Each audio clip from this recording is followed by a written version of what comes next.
বিসমিল্লাহির রহমানির রহিম। দীর্ঘ আন্দোলন সংগ্রামের পরে প্রায় ২০ বছর এই রাজপথে থেকে আন্দোলন সংগ্রাম করেছি এবং সেই ফসল আজকে আমরা ঘরে তুলেছি।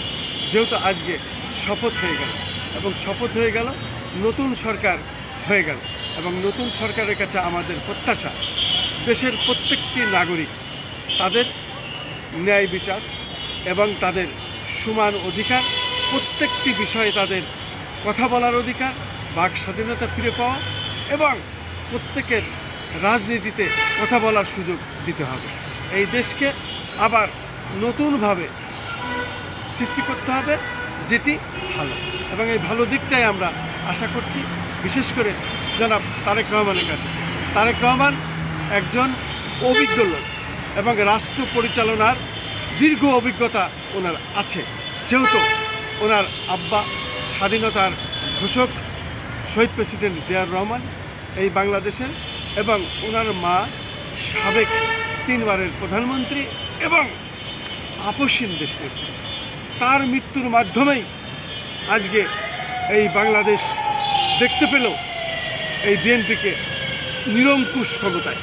আমি এই জন্যই বলছি যে দেশনেত্রী, সাবেক 3 বারের প্রধানমন্ত্রী, আপসহীন দেশনেত্রী বেগম খালেদা জিয়া যেভাবে আন্দোলন সংগ্রাম করেছেন রাজপথে, রাজধানী ঢাকায় থেকে প্রত্যেকটি আন্দোলন সংগ্রামে আমি ছিলাম এবং দেখেছি যে এই রকম ত্যাগ পৃথিবীর ইতিহাসে আর নাই।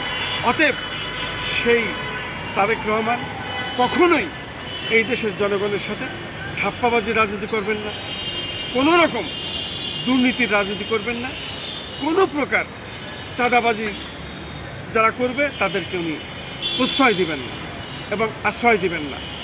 আশা করি এই দেশ অচিরেই আবার সুন্দর একটি বাংলাদেশ হবে। বিশেষ করে খালেদা জিয়া যেটা চেয়েছিলেন, শহীদ প্রেসিডেন্ট জিয়াউর রহমান যেটা চেয়েছিলেন। পরিশেষে একটি কথা আমি বলতে চাই, আমি আন্দোলন সংগ্রামে দীর্ঘ সময় থেকেছি।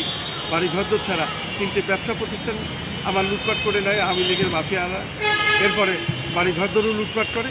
পাশাপাশি জয়নাল হাজারী এলাকায় আমার ভাই যে সাংগঠনিক সম্পাদক ছিলেন বিএনপির খন্দকার রবিউজ্জামান শিপার এবং বিশিষ্ট মুক্তিযোদ্ধা, একজন রাজনীতিবিদ, বিএনপি করার কারণে তাকে কয়েকবার তাকে মিথ্যে মামলা দেওয়া হয়, জেল জুলুম ডিটেনশন দেওয়া হয়। এবং বিশেষ করে আজিজ, জেনারেল আজিজ যখন ক্ষমতায়, তখন তাকে সেনাবাহিনী ধরে তাকেও নির্যাতন করা হয়। আমরা কিন্তু সেসব বিচার এখনও পাইনি। জয়নাল হাজারী এলাকায় ফেনীতে কাজে গেলে জয়নাল হাজারী তার বাহিনী দিয়ে অস্ত্রের মুখে তার সমস্ত কাজের টাকা পয়সা চেকের মাধ্যমে লেখে নেয়। আমরা সেটা আইনের মাধ্যমে, আমাদের পেপারসপত্র আছে। আমরা আশা করব জনাব তারেক রহমান এবং ওনার মেয়ে জাইমা রহমান ব্যারিস্টার, ওনার মাধ্যমে মামলাটি পরিচালনা হলে পরে আমরা অন্তত ন্যায় বিচারটা পাবো, আমাদের অর্থ ফিরে পাবো, বাড়িঘরদের ফিরতে পারবো।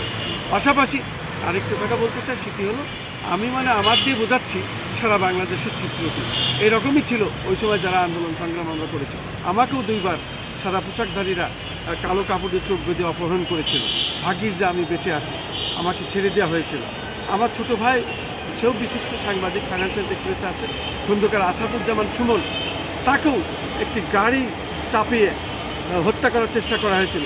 সে দীর্ঘদিন পায়ে আহত হয়ে সে চাকরি ওই মুহূর্তে না করে ছুটি নিয়ে সে সুস্থতা হয়ে এসে আবার কর্মে যোগদান করে।